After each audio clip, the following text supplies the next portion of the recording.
All right, on this episode of Flipper's Gotta Flip, got this laundry tub here that drains in to our pump right here, and then it would drain into the main drain line. And then they've got the air part going to the outside. So let me show you what they've done.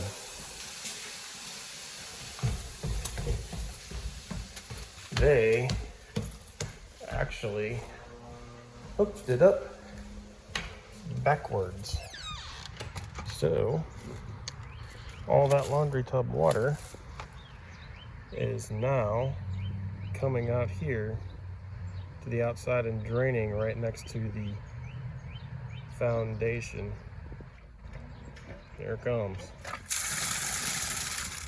Perfect.